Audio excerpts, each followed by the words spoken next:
կարողացել է ասես ճնշի այդ ամեն ինչը ու հիմա դուրս է եկել ու ուզում է ցույց տա տեսեք բոլորը ինձ հետ լավ են այսինքն բանտարկում է չգիտեմ ռեպրեսիաների է ենթարկում նրանց ովքեր իրեն գնահատականը տալիս են հետո էլ պետքա ցույց տա թե տեսեք ժողովուրդը ինչ դոստ է հետս իհարկե այնուամենայնիվ եղան մարդիկ, որոնք գնահատականներ տվեցին, բայց դա չի էական։ Էականը նա է, որ երբ որ երեխաներ են առևանգված Ադրբեջանի կողմից,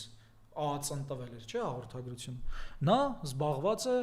այդ խնդիրը լուծելով, որ տեսեք ժողովուրդը ինձ հետ դոստ է։ Եվ ամբողջ ԿՊ-ում այս է իրենց խնդիրը ոչ թե իմ եւ ձեր իրավունքները պաշտպանելն է, այլ մի քանի վայրկյանով մի քանի միլիվայրկյանով էլ իշխանությունը պահել է։ Ու այդ կադրը փաստորեն պատկերացրեք այդ երեխայի իրավունքները առհասարակ ընդունված է որպես առաջնահերթություն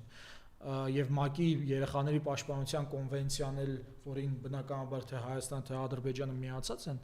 դրանից բխում է, որ առաջնահերթությունը ինչ էլ ուզում է լինի, երեխայի իրավունքներն են։ Հիմա այսինքն երեխաները այնտեղ բռնված, չես իմանում, նույնիսկ եթե համարենք Ադրբեջանը չէր բռնել, բայց ամեն դեպքում լուրը դուրս էր եկել, որ Ադրբեջանում են։ Հիմա նույնիսկ Ադրբեջանում չէ, էլի օկուպացրած տարածքներում, որտեղ դա Ադրբեջան չի։ Հիմա պատկերացրեք, նույնիսկ եթե այդ վիճակն դու գնացել ես բան, հա, այդ կադրը ստանալու, որ ցույց տաս թե ժողովուրդը քեզ հետ ինչ դոստ է։ Այս իմաստով պետք է հասկանանք, որ Հայաստանում մենք շատ ենք խոսում մարդու իրավունքների խախտումների մասին, խոսել ենք լրագրողների իրավունքների խախտումներից, քաղաքական եւ քաղաքացիական իրավունքների խախտումից, կանանց իրավունքների խախտումից, սեռական կողմնորոշման հիմքով իրավունքների խախտումից, դատարանների դեմ ոտնձգություններից, մի խոսքով բոլոր տեսակի, բայց Նիկոլ Փաշինյանի արածները երեխաների իրավունքների խախտումներին են ուղիղ գալիս հասնում, որովհետև 30,000 երեխա 9 ամիս շրջափակման մեջ էր Նիկոլ Փաշինյանի այն մնացած իրավախախտումների արդյունքում, որովհետև Վերա Նարիմանյանը, որը գնաց սնունդ գտնի իր երեխաների համար, եկավ իր 3 եւ 5 տարեկան երեխաներին մահացած գտավ, սա Նիկոլ Փաշինյանի արած երեխաների իրավունքների խախտումներն են։ Այն, որ 30,000 երեխա զրկվել է հիմա իր իրական տնից, եւս Նիկոլ Փաշինյանի արածն է, որ երեխաների իրավունքները խախտվել են։ Այն, որ սահմանամերձ գյուղերում, շրջաններում երեխաները հիմա պաշտպանված չեն, Տավուշում պաշտպանված չեն, եւս Նիկոլ Փաշինյանի երեխաների իրավունքների խախտումների արդյունքն է։ Եվ նա խոսում է, որ կաթողիկոսը երեխա ունի, նա որ այս մեծամասշտաբ այս երեխաներին գցել է իրանց իրավունքները ասած ոտերով ասած ճզմում է, ասում է կաթողիկոսը երեխա ունի թե չունի, գժվել եք։ Մի խոսքով այս եւ այս Ադրբեջանի դեպքը եւս ցույց է տալիս, հա, նա ասաց, որ տեղ գյուղից են կողմ Ադրբեջանն է, ինչ մենք գիտենք, չէ՞ որ իր ասելով չի, բայց ամեն դեպքում իր հայտարարության պատճառով այդ երկու երեխաները առնվազն մի քանի ժամ, գրեթե կեսօրից առաջ, հա, զրկված էին իրենց իրավունքներից։ Եվ ինչ, սրանք ինչ-որ գործը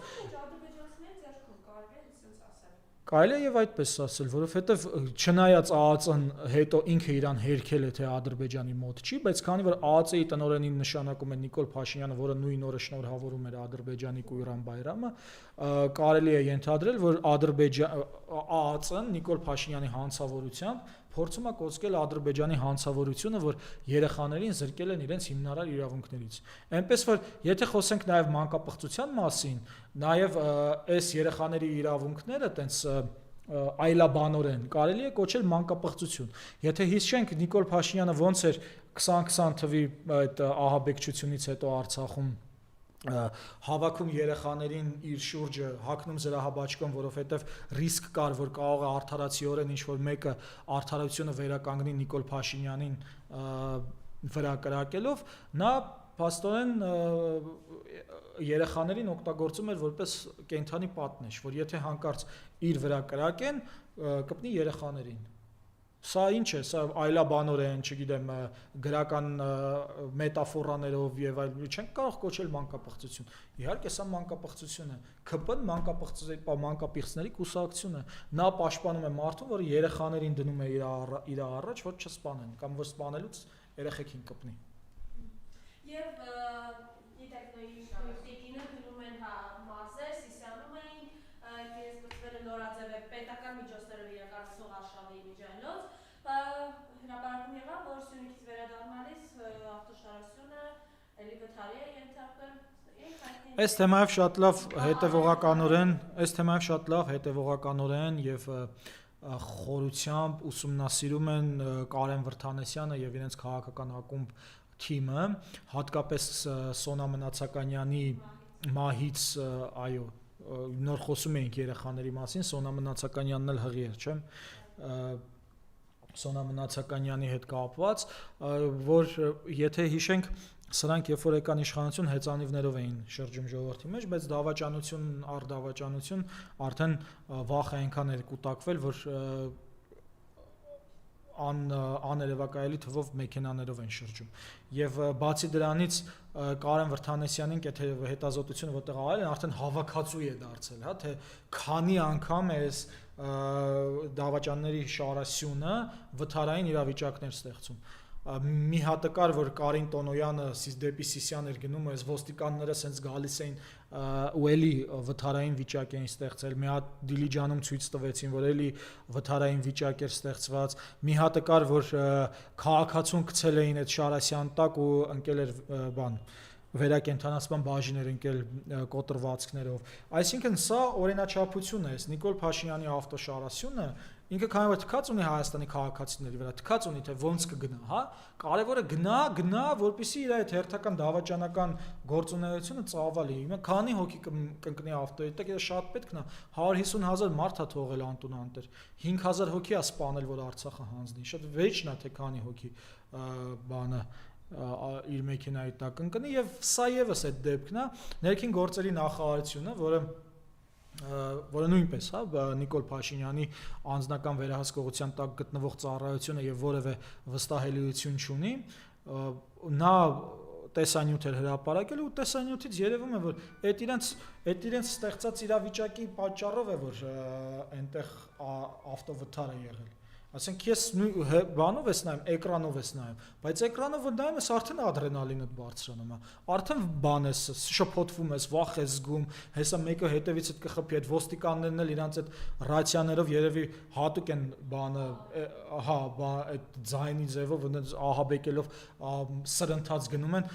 դրան գումարած կանոններ կա, չէ՞ որ 100 կմ/ժ արագությունից պիտի չանցնես ու այդ տեսանյութերում էլ է, այսինքն ներքին գործերի նախարարությունը ցույց է տալիս են, ինչի մասին խոսում ենք, բայց ասում է, որ իրենք չեն մեղավոր։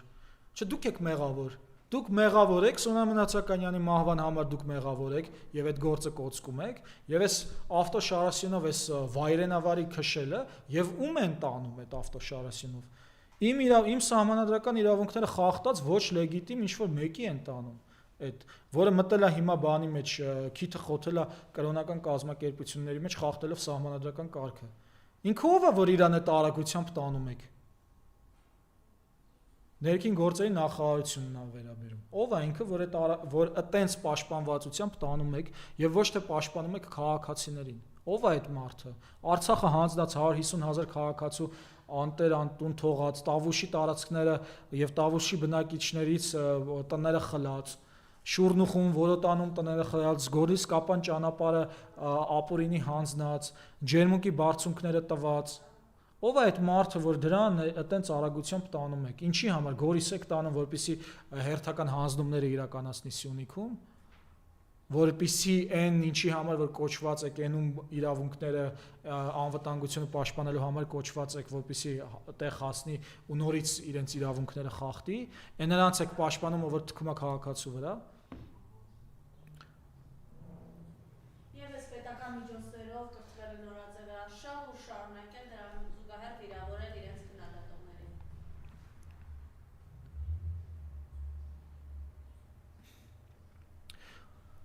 Նախ որ թալանչի են սրանք հաստատվել է, հա, անիֆի գործը ունենք, որ թալանչի է, ունենք այդ տենդերները, թե ոնց են իրար մեջ բաժանում իրենց բարեկամներին։ Իդեպ մենք նաև ունենք, թե ոնց է կինոֆոնդը, հա,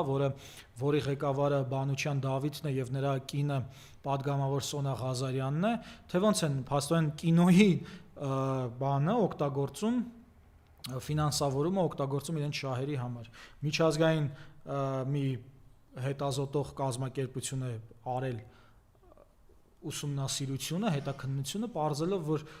Դավիթ Բանուչյանը իր կազմակերպություններ ստեղծել, որի միջոցով բյուջեն փողեր փոխանցում են տեղ ու այնտեղից պետք է գար կինոֆոնդ։ Այսինքն շահերի բախման մի հատ մեխանիզմ է ստեղծել, որի միջոցով իրենք բնականաբար ենթադրելի է, որ փողեր են լվանում։ Եվ այն հայտարարությունները, թե Netflix-ով հեսա տեսեք ինչ հայկական սերիաներ ենք ցույց տալիս բանման, լրիվ փուչ էին փաստորեն, լրիվ փուչ։ Եվ էս էլ գումարենք այս բոլոր թալաններին, որ արվում է, սրա մասին դեռևս առիթ ունենալու ենք խոսելու այս կինոյի ոլորտում, թե ոնց են այս կոռուպցիոն մեխանիզմները ներդրել ու բացահայտվել աշխարհով մեկ հիմա մեր կինո ոլորտը այս թեմաների մասին գիտի։ Ու քանի որ այս ամբողջը արդեն մարսել են, հասկանում եք, Արցախը եթե իրենք կարողացան թալանեն, բնականաբար այդ կրթությունը նորաձև է, դոմփելը հնաոճ է եւ թքելը բան է, հաճույք է քաղաքացու վրա Ալեն Սիմոնյանի արշավը բան է, կօգտագործեն բյուջեից։ Դրա համար այո, իշխանությունը պատկանում է ժողովրդին եւ իշխանությունը, որ հիմա զավթել են ու ժողովրդի փողերը օգտագործում են ժողովրդի դեմ, ժողովուրդը պետք է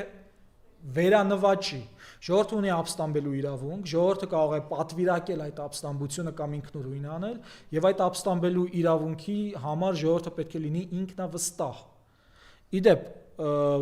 նաեւ մյուս կողմից այս թալանի մասին մենք ինչպես գիտենք, այս մեր սիրելի Դավաճանի սիրելի արտահայտությունն է, որ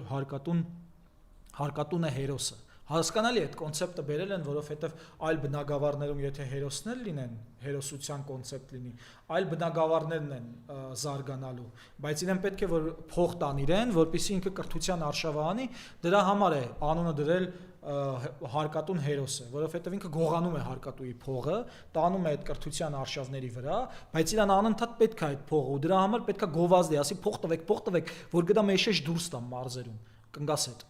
ու այս իմաստով տեսեք ինչ է ստացվում մեզ լսողները գիտեն որ Հայաստանում կան հարկատուներ եւ կան խոշոր հարկատուները նրանք են ովքեր ավելի շատ են փող տալիս քան մյուսները եւ այդ խոշոր հարկատուների ցանկում 471-րդ պատվավոր տեղը զբաղեցնում է հայ առաքելական եկեղեցին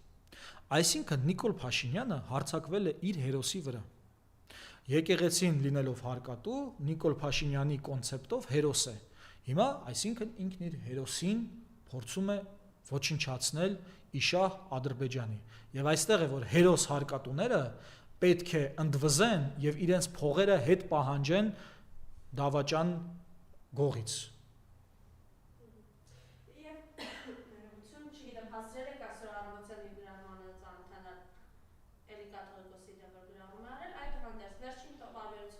Հայաստանյան առաքելական սուրբ եկեղեցու հավատավոր հետևորդների կոչ եմ անում համախմբել վեհարանը սիրով եւ քրիստոնեաբար ազատելու եւ որևէ իրապես սրբազան հոգեվորականի ամենայն հայ կաթողիկոս ընտրելու օրակարգի շուրջ ըստ էության կոչ է անում հարձակվել եկեղեցու վրա։ Ինչ ունեք ասել։ Ես կարծեմ ասացի դրա մասին, երբ որ սկզբից էինք խոսում, ես կոչ եմ անում հայ առաքելական եկեղեցու հետևորդներին լինել զգոն, շրջահայաց եւ ցանկացած հարձակում, որը կարող է տեղի ունենալ այս դավաճանական խունտայի միջոցով պատրաստ լինել, որ կանխարգելել այդ հարձակումները։ Կասկած չկա, որ Նիկոլ Փաշինյանը կարող է նաեւ Փաշազադեից զորք խնդրել այդ ամենը անելու համար, բայց մենք գիտենք, հա, որ նրա կաշին փրկելու համար մեր կաշիները պետք է չզոհաբերվեն։ Այնպես որ այո, կոչ եմ անում լինել զգոն եւ պաշտպանել հայ առաքելական եկեղեցին Արցախը հանձնածներից։